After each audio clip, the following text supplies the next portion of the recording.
It's May 17th, 2017. White House Counsel Don McGahn is in the Oval Office with the president. McGahn's job is to represent the office of the presidency, which isn't quite the same as representing the president personally. It's a delicate line to walk, and Trump hasn't made the job any easier. McGahn is supposed to act as the point of contact between the White House and the Department of Justice to ensure all the rules are being followed. But the president's made clear he's not interested in following the rules. Trump has already fired his FBI director. That's why McGahn is in the Oval that morning. They need to interview a new nominee for the position. Attorney General Jeff Sessions is there too. Sessions interrupts the meeting. He has an urgent phone call from the Deputy Attorney General, Rod Rosenstein, so he steps outside to take it. Sessions returns a moment later and relays the message. Rosenstein has appointed a special counsel to oversee the Russia investigation. It's the former FBI director, Robert Mueller. Trump slumps back in his chair. He says, "Oh my God, this is terrible. This is the end of my presidency. I'm fucked." This is The Report, Episode 11, A Special Counsel. We began Volume 2 with a description of Rod Rosenstein's decision to appoint Robert Mueller as special counsel to conduct the Russia investigation. That decision took place in the chaotic days following the firing of Jim Comey and the revelation that the president had asked Comey to let Michael Flynn go. This episode is about the president's reaction and response to Mueller's appointment, his efforts to remove the special counsel, and his attempts to curtail Mueller's investigation. Upon learning that Mueller has been appointed special counsel, the president says it's the end of his presidency. And then he begins to direct his rage at Sessions. After all, it's Sessions' recusal that's gotten him into this mess. Here's how the Mueller report describes the scene. As always, the report is being read or paraphrased by Benjamin Wittes. The president became angry and lambasted the attorney general for his decision to recuse from the investigation, stating, "How could you let this happen, Jeff?" The president said the position of attorney general was his most important appointment and that Sessions had, quote, let him down, unquote, contrasting him to Eric Holder and Robert Kennedy. Sessions recalled that the president said to him, quote, "You were supposed to protect me," unquote, or words to that effect. The president returned to the consequences of the appointment and said, quote, "Everyone tells me if you get one of these independent counsels, it ruins your presidency. It takes years and years, and I won't be able to do anything. This is the worst thing that ever happened to me." Here's Matt Zapotowski of The Washington Post. Trump learns of Mueller's appointment because Sessions happens to just be over at the White House. Rod Rosenstein calls Sessions and says, "Hey, I've just appointed Robert Mueller." Sessions goes in and tells the president, and the president just blows up. You know, this is a disaster. He blames it personally on Sessions. Forget that Rod Rosenstein is the guy who appointed him. He's tracing this back to the recusal, sort of delivers a profanity-laced tirade about the effect this is going to have on his presidency. The president then told Sessions he should resign as attorney general. Sessions agreed to submit his resignation and left the Oval Office. Here's Mike Schmidt of The New York Times. Trump recognized the severity of it immediately and said, "I'm fucked." And has this showdown with Sessions in which he basically gets Sessions to resign. Sessions essentially quits. And Trump is blaming Sessions for the appointment of Mueller because Sessions has recused himself from the Russia investigation, and Trump thinks that the recusal is the original sin here that puts them on the path to that. And Trump clearly is keying in on the most important thing here. He clearly gets the chain of events that got him to this and the problems that a special counsel could bring, and how if it starts looking at one thing, it could end up looking at another, and how it really could weigh down a presidency. He ends up asking for Sessions to resign, and not just that once, but sort of multiple times. That moment when Mueller is appointed, post-recusal, Trump just really blames Sessions for everything that would come to happen, and particularly Mueller's appointment. It's difficult to overstate how upset the president is at the prospect of a special counsel investigation. Hope Hicks saw the president shortly after Sessions departed and described the president as being extremely upset by the special counsel's appointment. Hicks said she had only seen the president like that one other time when the Access Hollywood tape came out during the campaign. Meanwhile, the investigation is ramping up, and the White House is instructed not to destroy any relevant documents. The next day, May 18, 2017, FBI agents delivered to McGahn a preservation notice that discussed an investigation related to Comey's termination and directed the White House to preserve all relevant documents. That same day, Sessions offers his resignation. On May 18th, Sessions finalized a resignation letter that stated, quote, "Pursuant to our conversation of yesterday and at your request, I hereby offer my resignation," unquote. Sessions brought the letter to the White House and handed it to the president. The president put the resignation letter in his pocket and asked Sessions several times whether he wanted to continue serving as Attorney General. Sessions ultimately told the president he wanted to stay, but it was up to the president. The president said he wanted Sessions to stay. At the conclusion of the meeting, the president shook Sessions' hand, but did not return the resignation letter. I think nobody in Trump's orbit actually wanted Sessions to resign. But ultimately, Sessions does what he's asked, and he gives the president a letter. By that time, the president is a little calmer, and he just pockets the thing. But now this is kind of remarkable, right? The president is walking around with this leverage on his attorney general. Like at any moment, he can pull out this resignation letter, and all of his advisors realize that is just a poisonous situation. That's not how the president-attorney general relationship can work. At least President Trump has to accept this or reject this. So they kind of desperately try to give this thing up. White House Chief of Staff Reince Priebus and Chief Strategist Steve Bannon are concerned about the president holding on to the resignation letter. They think it looks like Trump has leverage over DOJ, which he can use as a, quote, shock collar anytime he wants. The president keeps Sessions' resignation letter for 11 days. On May 19, 2017, the president left for a trip to the Middle East. Hicks recalled that on the president's flight from Saudi Arabia to Tel Aviv, the president pulled Sessions' resignation letter from his pocket, showed it to a group of senior advisors, and asked them what he should do about it. It was not until May 30th, 3 days after the president returned from the trip, that the president returned the letter to Sessions with a notation saying, "Not accepted." Eventually, he does return it with just a handwritten note that says not accepted, though it's not as if that resolves the matter. I mean, later on, Sessions will actually be walking around with a resignation letter that he has penned because he never knows when the axe might fall. So even though that leverage literally in Trump's pocket is gone, Sessions knows in the back of his mind, any day could be my last. Mueller paints extraordinarily detailed scenes about what's happening in the White House at the time. It's worth pausing for a moment to explain how it is that Mueller knows so much about what's going on inside the Oval Office. The answer is that White House Counsel Don McGahn tells him all about it. The New York Times reporting today that White House Counsel Don McGahn has given 3 voluntary interviews to investigators, totaling around 30 hours in all. Here's Mike Schmidt. McGahn's cooperation dates back to a decision that's made by the President John Dowd and Ty Cobb in the summer of 2017. Mueller has just been appointed. The president has hired Dowd and Cobb to be his lawyers on this issue. And Cobb and Dowd have sold the president on a strategy of cooperation. And the sooner they cooperate, the sooner the investigation will be over, and that this will be a quick thing. Off the bat, Mueller wants to talk to the people closest to the president, the lawyers in the counsel's office, including McGahn.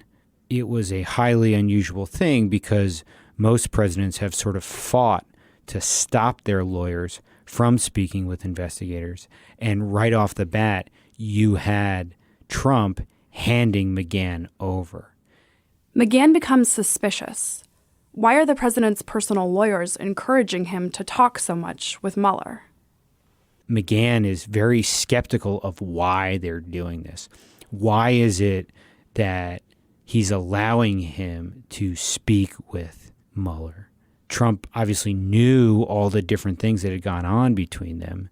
Here you had the White House allowing McGahn to open up to this investigator who's looking at the question of obstruction, and an investigator who had an enormous amount of political pressure on him to really get to the bottom of whether Trump had obstructed justice. McGahn thinks he may be getting set up by Dowd and Cobb here to maybe take the fall. He doesn't understand it. So McGahn does exactly as instructed when he sits down with Mueller for a series of interviews. He fully cooperates. And when he goes in the fall of 2017, is a very cooperative witness and essentially becomes Mueller's narrator in Volume 2. And because he was so close to the president and because Mueller had so much access to him, is really used to tell the story of obstruction. And over hours and hours, we reported that it was 30 hours that McGahn had spent with Mueller's team, which if you talk to former White House counsels or white-collar legal defense folks, they would say is just an extraordinary amount of access to someone who is a lawyer and the president was confiding in for legal advice. McGahn's cooperation is a critical part of Volume 2 of the Mueller report. In a sense, we see the story of obstruction of justice through the eyes of the White House counsel. None of this is good for McGahn's relationship with his boss, which was rocky from the very beginning. Here's Bob Bauer, who served as White House counsel under President Obama. I would say it is unprecedentedly dysfunctional if you take a certain view of what kind of relationship the president should have with the White House counsel. And that relationship, the one the president should have, is not the president's relationship with Don McGahn. They apparently had some significant set-tos in the Oval Office, or at least in some conversations between the two of them. And then there is the history of his cooperation with the Special Counsel's office, which reportedly involved over 30 hours of testimony. What you take away from all of that was it was a very conflicted relationship. So what is the story that McGahn and others tell to Mueller? What's happening in those early days following Mueller's appointment? Recall that the president believes the special counsel could be, quote, the end of his presidency. Trump's worried, so he begins trying to undermine Mueller's credibility. But it isn't going to be easy. It's no accident that the person Rosenstein has chosen is the former FBI director. Rosenstein needs a special counsel who can preserve the credibility of the Justice Department in a divisive time. And Robert Mueller's reputation stands for itself. He is a decorated, wounded Vietnam veteran who left the Marine Corps with a Bronze Star and a Purple Heart. He went on to Princeton, got a master's at NYU, a law degree at UVA. Only J. Edgar Hoover ran the FBI longer than Robert Mueller. And even Republicans in Congress supported the choice.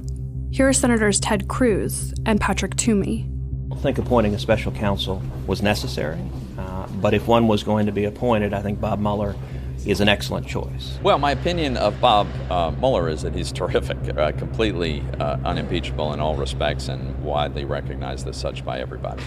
John Barrett is a law professor at St. John's University who served as an associate counsel in the Iran-Contra investigation. He says Rosenstein was smart to pick someone like Mueller. And he turned to, I think very correctly, probably the most illustrious, experienced, nonpartisan, capable figure, which is Robert Mueller, former U.S. attorney in 2 jurisdictions, former head of the criminal division, former head of the FBI, and, in Washington and available and willing to take on the job. So that's the context that led to the appointment. Mueller's reputation is ironclad, so the president has to grasp at straws to find a reason to get him off the case. Trump ends up settling on 3 stories about Mueller's alleged conflicts of interest. Here's Schmidt again.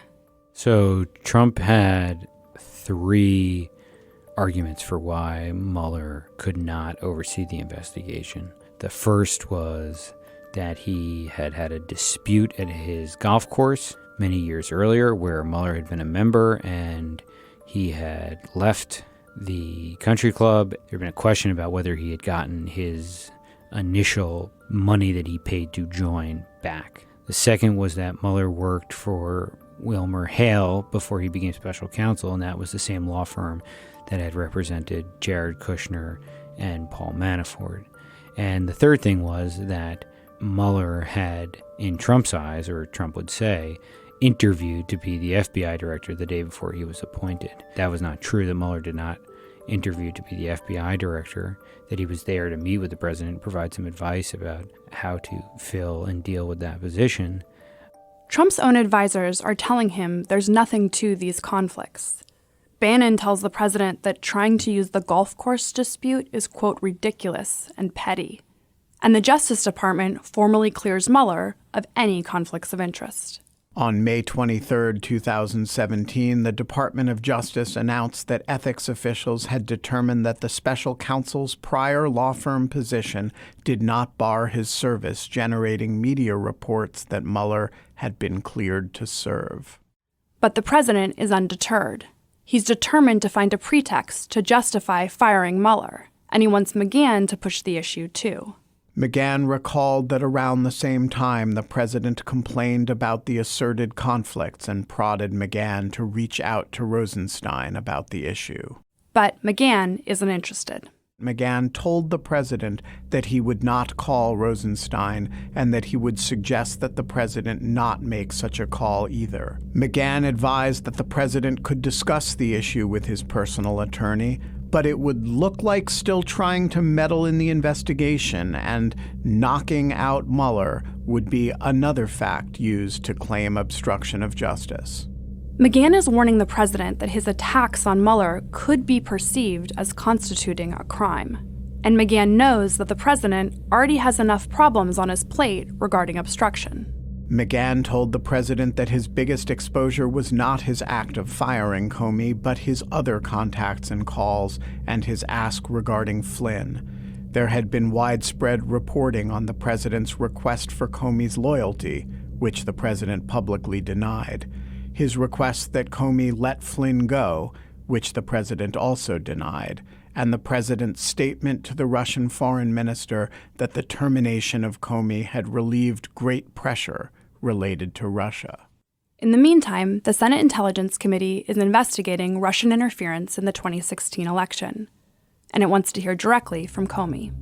The Senate Intelligence Committee initially wanted to talk to Comey in a classified session after his firing, and he said no, he wanted to do it in an open session. And there were a lot of questions about whether or not Comey would be able to come in an open session in a public hearing. But clearly here, Comey has made the decision after negotiations, those conversations that occurred with President Trump, where he allegedly said that he should drop the investigation into Michael Flynn. On June 8, 2017, Comey testified before Congress about his interactions with the president before his termination, including the request for loyalty, the request that Comey let Flynn go, and the request that Comey lift the cloud over the presidency caused by the ongoing investigation. Comey's testimony led to a series of news reports about whether the president had obstructed justice. There is a criminal investigation going on of one of the president's top associates, his former national security advisor, one of the most handful of most important people in the government. He gets fired. He's under criminal investigation, and the president brings in the FBI director and says, please stop your investigation. Right. If that is an obstruction of justice, I don't know what is. On June 9, 2017, the Special Counsel's office informed the White House Counsel's office that investigators intended to interview intelligence community officials who had allegedly been asked by the president to push back against the Russia investigation. President Trump can see that the investigation that started looking at his campaign is now moving closer to his own conduct as president, and he wants it to stop. Here's John Barrett again. During the course of Mueller's investigation, there are episodes that we know of from Mueller's report where the president spoke about and directed subordinates to communicate messages or to be part of efforts to get Mueller's investigation to stop, to fire Mueller or to wrap it up. And those become known to Mueller and new areas of investigation because those are possible obstruction of justice episodes involving the president. On June 12, 2017, Priebus and Bannon meet with an old friend of the president's, Christopher Ruddy, to tell him that the president is strongly considering firing Mueller. They authorize Ruddy to share that with the press, and so he does. President Trump prepared to let the special counsel pursue his investigation? Well, I think he's considering perhaps terminating the special counsel. I think he's weighing that option. Ruddy's comments led to extensive coverage in the media that the president was considering firing the special counsel. It hasn't even been a month since Robert Mueller was hired. Now a friend of President Trump says he could be fired. The following day, Rosenstein is testifying before Congress. When asked, he says there's no evidence of good cause to fire Mueller.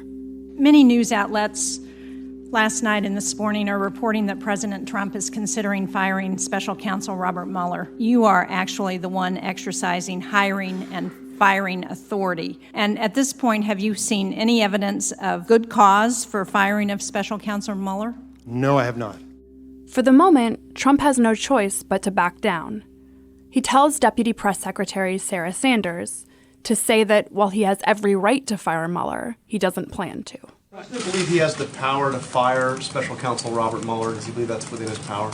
Certainly believes he has the power to do so. I know a number of individuals in the legal community, and including at the Department of Justice, that he has the power to do so, but I don't have any further announcements on.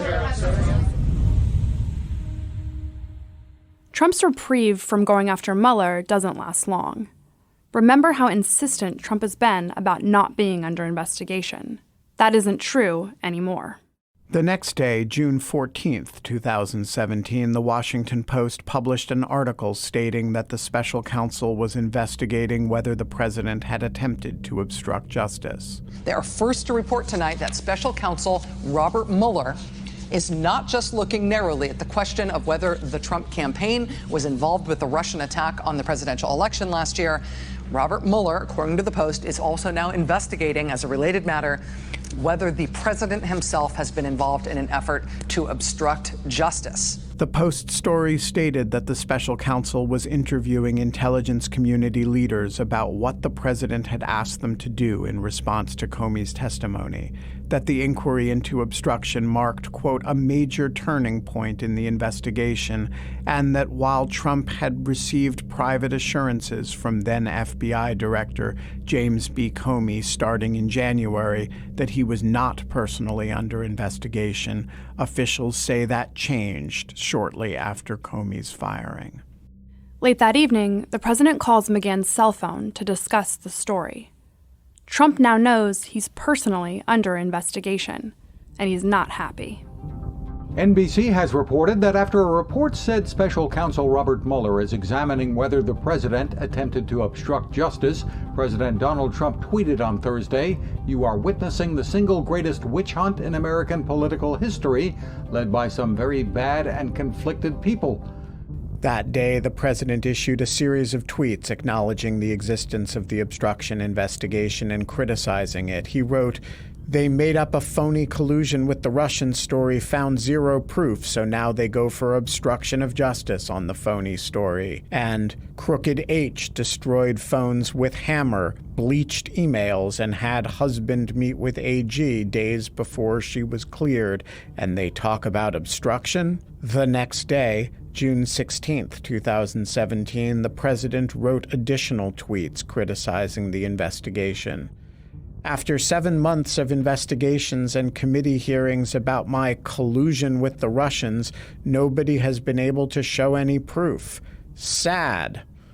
And I am being investigated for firing the FBI director by the man who told me to fire the FBI director. Witch hunt. After a day of rage tweeting, the president is ready to act.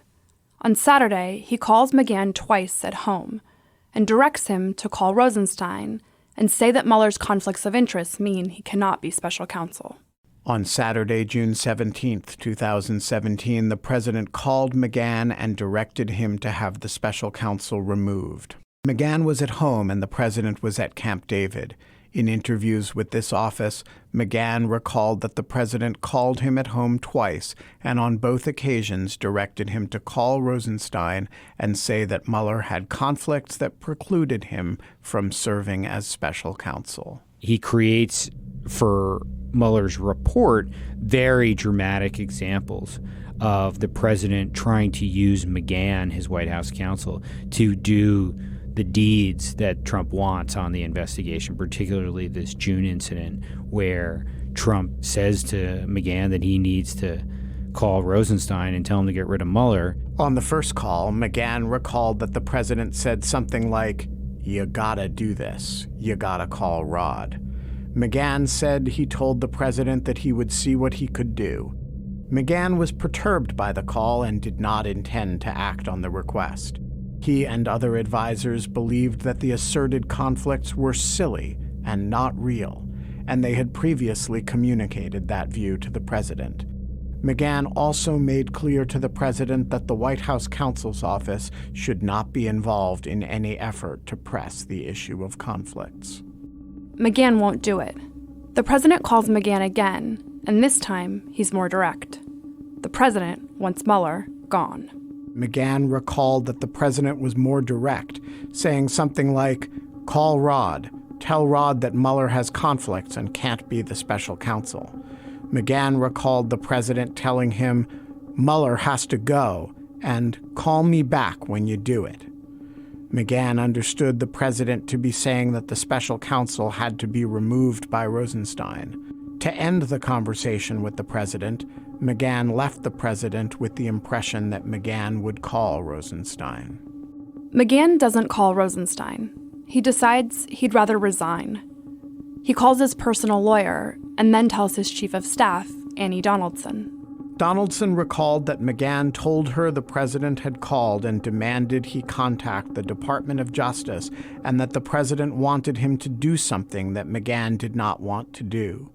McGahn told Donaldson that the president had called at least twice and in one of the calls asked, "Have you done it?" McGahn did not tell Donaldson the specifics of the president's request because he was consciously trying not to involve her in the investigation. But Donaldson inferred that the president's directive was related to the Russia investigation.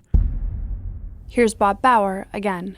Don made the judgment that he didn't want to be party to another Saturday night massacre, that he, as White House counsel, was not going to see to the discharge of, for reasons that would never stand scrutiny, of a lawfully appointed special counsel. He has a professional reputation to protect. He has an institutional role to protect, and he's not going to do it. McGahn drives to his office to pack his things and submit his resignation letter. He calls Priebus and Bannon to tell them he's quitting. But the pair managed to talk him out of it. Priebus recalled that McGahn said that the president had asked him to do crazy shit. Priebus and Bannon both urged McGahn not to quit, and McGahn ultimately returned to work that Monday and remained in his position. He had not told the president directly that he planned to resign, and when they next saw each other, the president did not ask McGahn whether he had followed through with calling Rosenstein. One day, maybe he'll write a memoir, maybe he not, but one day we'll find out. I suspect he was strongly encouraged, both by those who were worried about the president doing, quote, even crazier shit, close quote, with McGahn gone, and believing that replacing it would not be easy and that the uproar of his resignation would be extraordinarily damaging. I strongly suspect that he was also encouraged by his supporters in Congress to stay in place. I mean, his job wasn't finished. Here's Schmidt again. It's the unusualness of Trump, and you see the antibodies within his own administration forming around him.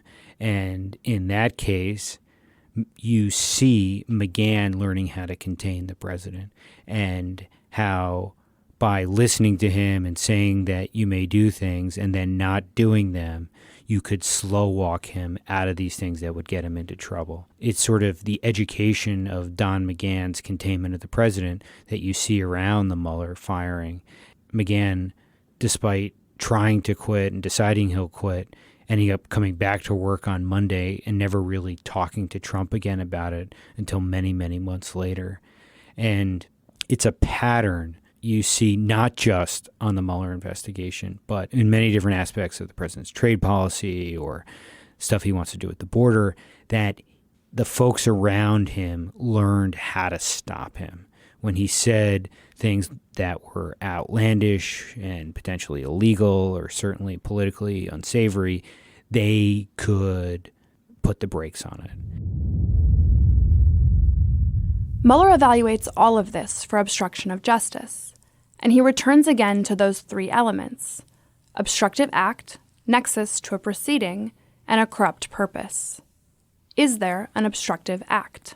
As with the president's firing of Comey, the attempt to remove the special counsel would qualify as an obstructive act if it would naturally obstruct the investigation and any grand jury proceedings that might flow from the inquiry. Even if the removal of the lead prosecutor would not prevent the investigation from continuing under a new appointee, a fact finder would need to consider whether the act had the potential to delay further action in the investigation, chill the actions of any replacement special counsel, or otherwise impede the investigation. Mueller says this depends in part on whether Trump really did tell McGahn to get rid of Mueller. When news reports surface about all of this, the president denies it. Trump says he never told McGahn to get rid of Mueller. He just wanted DOJ to know about the conflicts. But Mueller doesn't buy it. Substantial evidence supports the conclusion that the president went further and in fact directed McGahn to call Rosenstein to have the special counsel removed. First, McGahn's clear recollection was that the president directed him to tell Rosenstein not only that conflicts existed, but also that Mueller has to go. McGahn is a credible witness with no motive to lie or exaggerate. In response to the request, McGahn decided to quit because he did not want to participate in events that he described as akin to the Saturday Night Massacre. He called his lawyer, drove to the White House, packed up his office, prepared to submit a resignation letter with his chief of staff, told Priebus that the president had asked him to do crazy shit, and informed Priebus and Bannon that he was leaving. Those acts would be a highly unusual reaction to a request to convey information to the Department of Justice. Besides that, DOJ already knew about those conflicts claims. So Mueller says Trump's explanation doesn't make any sense. And there's more to support McGahn's account.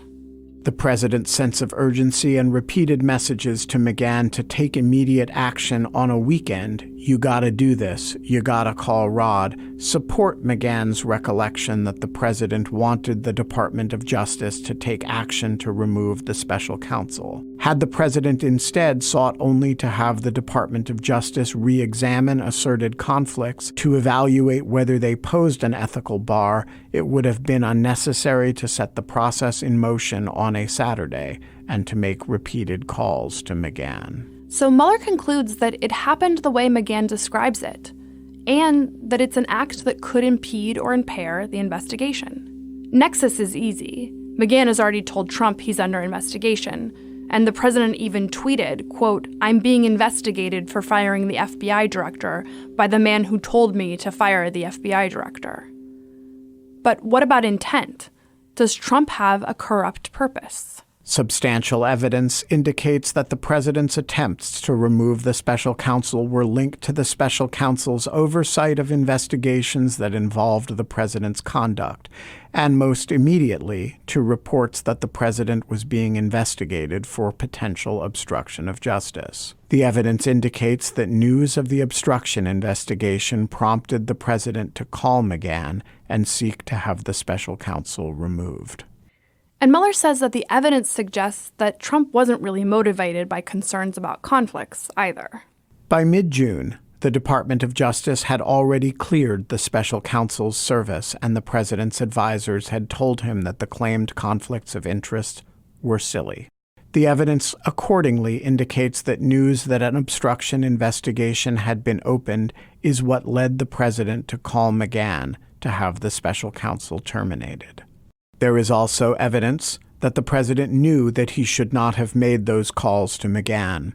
Mueller doesn't put it explicitly, but unlike with the Comey firing, here the report says there is substantial evidence that all three elements of obstruction are met. The real issue is whether this is just something the president is allowed to do, and so the obstruction statutes don't really apply. The president has hit a wall in trying to get Mueller fired. Sessions is recused, so he can't do it, and Rosenstein has told Congress there's no cause, and McGahn's made clear he's not going to do it either.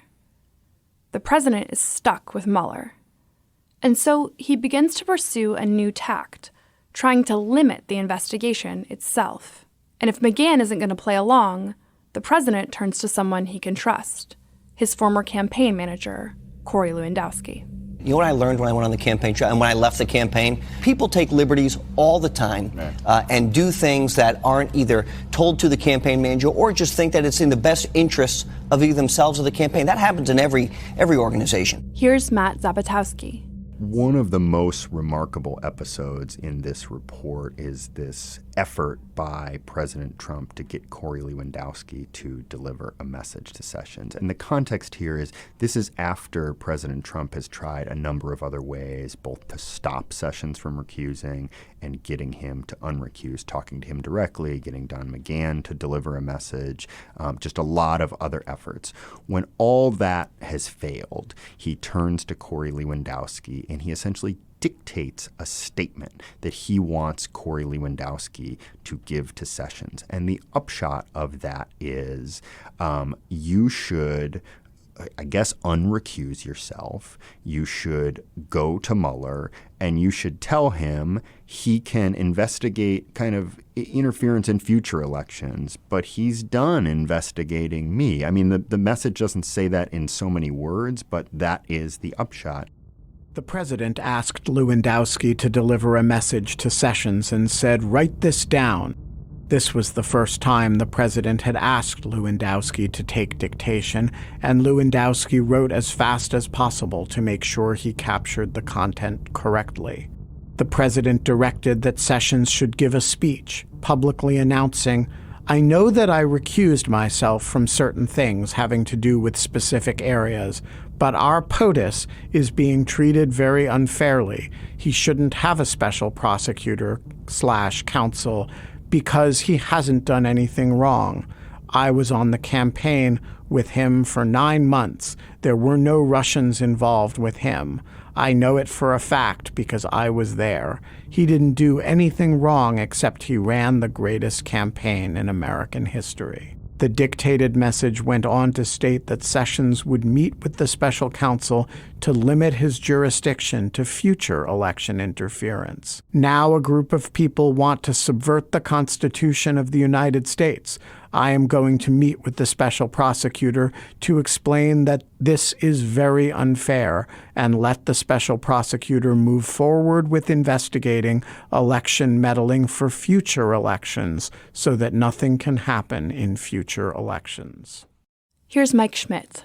Well, Trump is sort of running out of people to turn to do his bidding. This is in the aftermath of when McGahn has refused to fire Mueller, and the president is sort of fishing around for people that may be vulnerable and willing to do what he wants. And you would think that if the president was going to be trying to exercise his power or get his political appointees to do something, that he would use folks within the executive branch to do that.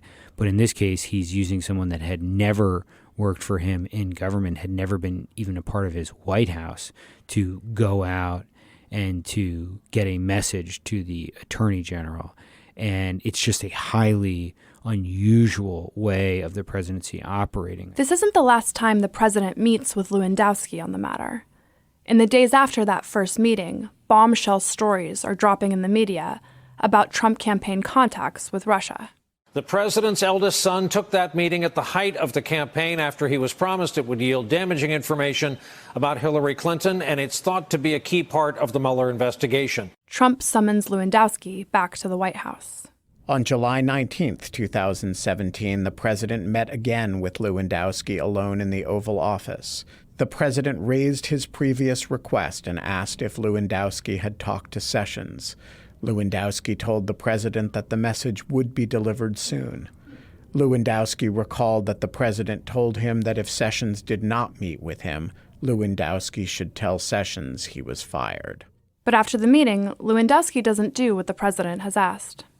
So Corey Lewandowski, who is one of the president's most loyal advisors, takes this message. He intends to deliver it to Sessions, so Sessions ends up canceling on him. And then later he decides, well, I'm going to pass this to somebody who's a little closer to Sessions, a guy named Rick Dearborn, and see if he'll deliver the message. So Rick Dearborn sees this thing, says, oh, I can't deliver this. He doesn't seem to have a perfect understanding that it came from the president, though he assumes that. But he realizes this is bad news, so he ends up just doing nothing with it. It's sort of remarkable just because the aides don't do it. But it's one of the more remarkable kind of obstructive episodes in this because it shows so many things. It's like a double back channel effort, you know. It also shows that the president is serious about this unrecusal or this curtailing of the Mueller probe. And this is one of the more directly to curtailing the Mueller probe. He's not talking about, Sessions unrecusing and taking over, but Mueller being allowed to continue his work. He's talking about some aspect of Mueller's work being shut down. Here's former U.S. Attorney Preet Bharara. First of all, Corey Lewandowski is, at the time, not even in the government.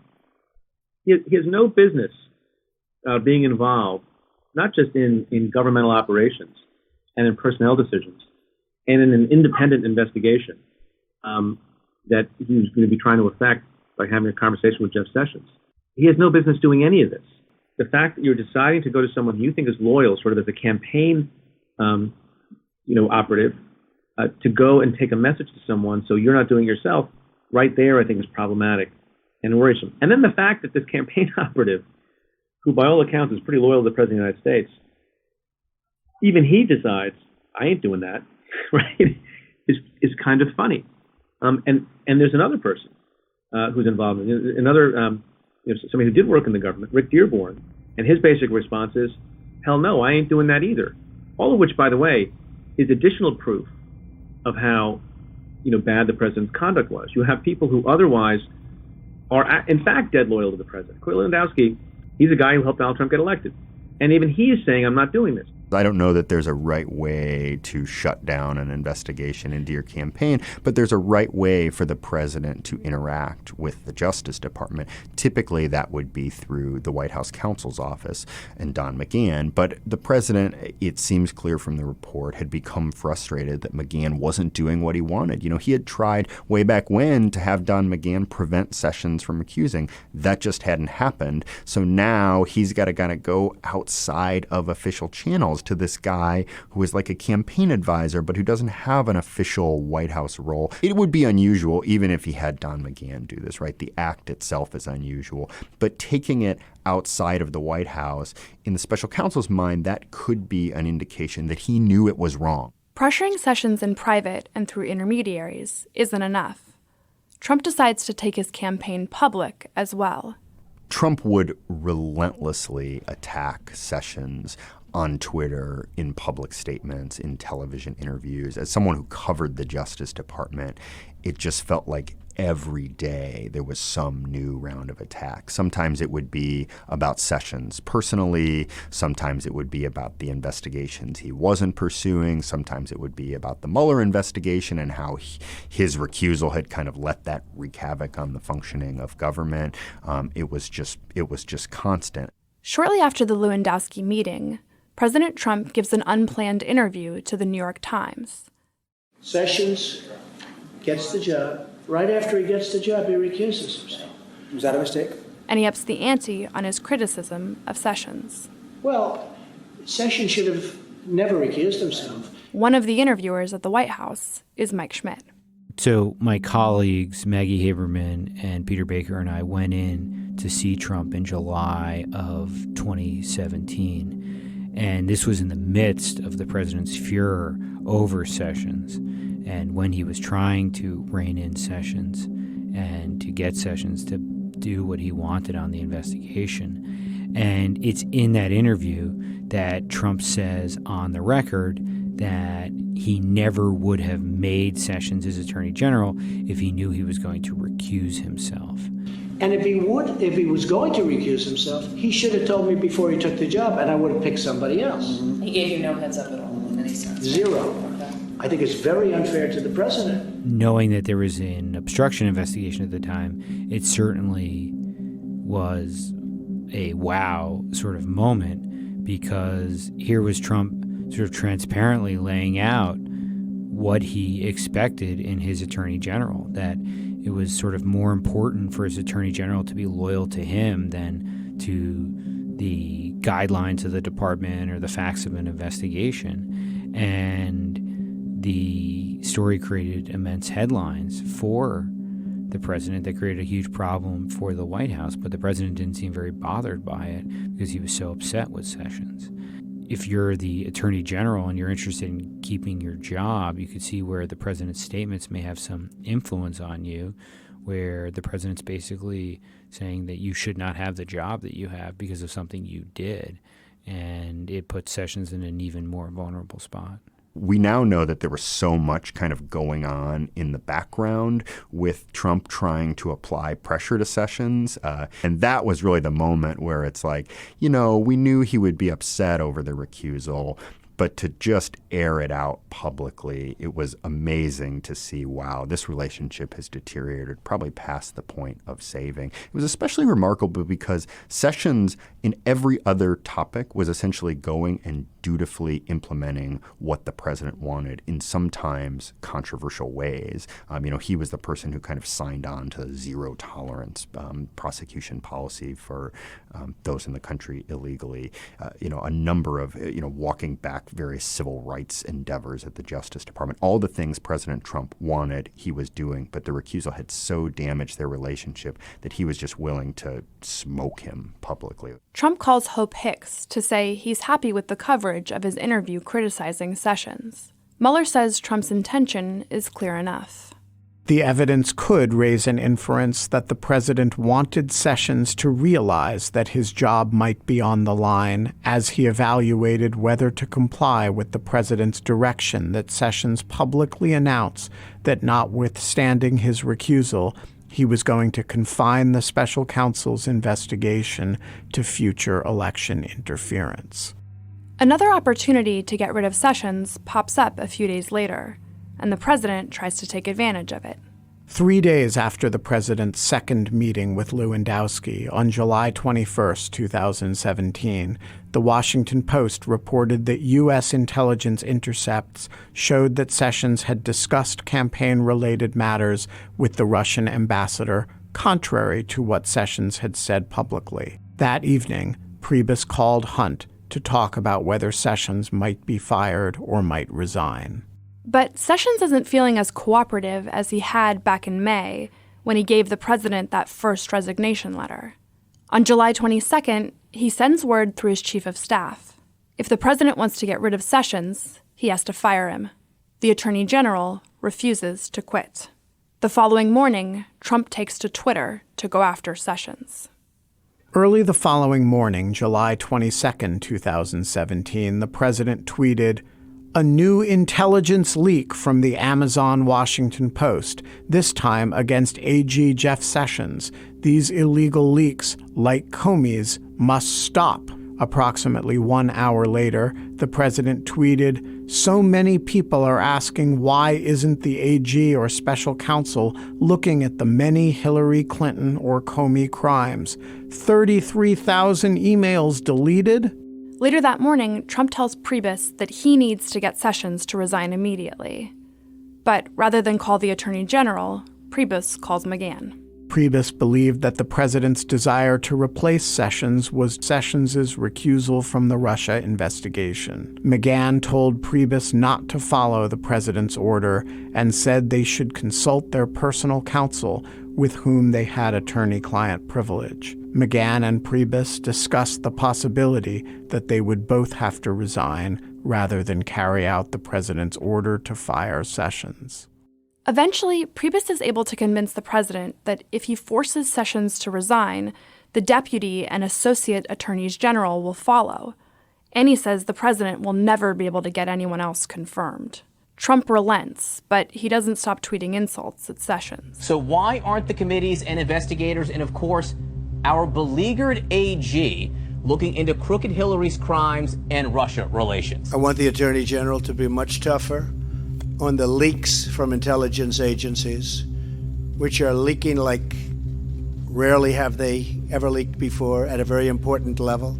I told you before, I'm very disappointed with the Attorney General, but we will see what happens. Time will tell. According to Hunt, in light of the president's frequent public attacks, Sessions prepared another resignation letter and for the rest of the year carried it with him in his pocket every time he went to the White House. Well, Sessions sort of survives and finds a way to sort of muddle along until after the 2018 midterms. Sessions stays on as Attorney General and becomes certainly not an afterthought for Trump, but Trump sort of moves his ire towards Mueller and calling it a witch hunt and calling his prosecutors angry Democrats.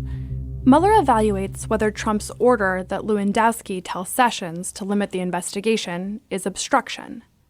And Mueller makes clear that the context of Trump's ongoing public attacks on Sessions are relevant as well.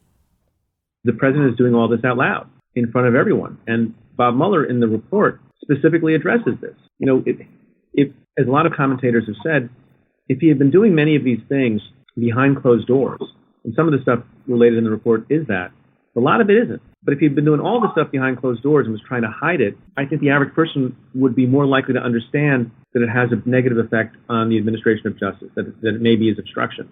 And as Bob Mueller points out in the report, if the actions and the words of a president or anyone else made publicly would tend to have the effect of causing people to be afraid of testifying or be afraid of retaliation for testifying and decide to change their testimony in the face of those comments, whether they're public or not, doesn't change the legal analysis at all. The president's effort to send Sessions a message through Lewandowski would qualify as an obstructive act if it would naturally obstruct the investigation and any grand jury proceedings that might flow from the inquiry. Taken together, the president's directives indicate that Sessions was being instructed to tell the special counsel to end the existing investigation into the president and his campaign, with the special counsel being permitted to move forward with investigating election meddling for future elections. So there is an obstructive act. And we've already talked about Trump knowing there's an ongoing investigation. So what about intent? Substantial evidence indicates that the president's efforts to have Sessions limit the scope of the special counsel's investigation to future election interference was intended to prevent further investigative scrutiny of the president's and his campaign's conduct. The timing and circumstances of the president's actions support the conclusion that he sought to exclude his and his campaign's conduct from the investigation's scope. And to Mueller, the fact that Trump went through Lewandowski is also evidence of improper intent. Rather than rely on official channels, the president met with Lewandowski alone in the Oval Office. The president selected a loyal devotee outside the White House to deliver the message, supporting an inference that he was working outside White House channels, including McGahn, who had previously resisted contacting the Department of Justice about the special counsel. Paul Rosenzweig, former counsel to the independent prosecutor in the Starr investigation, notes that Trump going outside the normal channels is legally significant. Even if you accept that piece of Trump's argument that some of his Article 2 activity can't be charged as criminal conduct because it's within the bounds, there's certainly a number of instances in the Mueller report that involve the president doing acts which were clearly outside the bounds of anybody's conception of what the Article 2 power is. For example, asking a non-federal employee, right, Corey Lewandowski, to carry a message to the Department of Justice about the investigation and to try and get Lewandowski to convince Sessions to unrecuse and get back in and stop the investigation. The president is not exercising his Article 2 powers when he talks to somebody who isn't within his chain of command. The episodes described here are some of the clearest evidence of obstruction of justice in the report. Mueller analyzes Trump's efforts to fire Mueller or have him disqualified from overseeing the investigation, and the president's attempts to get Lewandowski to send a message to Sessions to limit the investigation. And Mueller's analysis checks the boxes of all three elements. He says there's substantial evidence of an obstructive act, of nexus, and of corrupt purpose. But he doesn't go any further. He doesn't say whether or not Trump has obstructed justice. He just lays out the dots for anyone who wants to connect them. Trump isn't done with Sessions yet either, and the story keeps spiraling out of control. The press is getting wind of that June 9th, 2016 meeting at Trump Tower, where Kushner and Manafort and Donald Trump Jr. met with Russians offering dirt on Hillary Clinton. And they're closing in on his efforts to fire Mueller, too. So the president tries to cover it up. President Trump now admits for the first time that his son's 2016 Trump Tower meeting with a Russian lawyer was designed to get dirt on Hillary Clinton. Sources tell CNN the president is growing concerned about Don Jr.'s legal exposure for his involvement in that meeting. The president's lawyer is now changing his story. Attorney Jay Sekulow says he made a mistake last year when he said that President Trump was not involved in crafting a misleading statement on the Trump Tower meeting. Sekulow blames the false statements on what he calls bad information. The question is, bad information from whom? That's next time on The Report.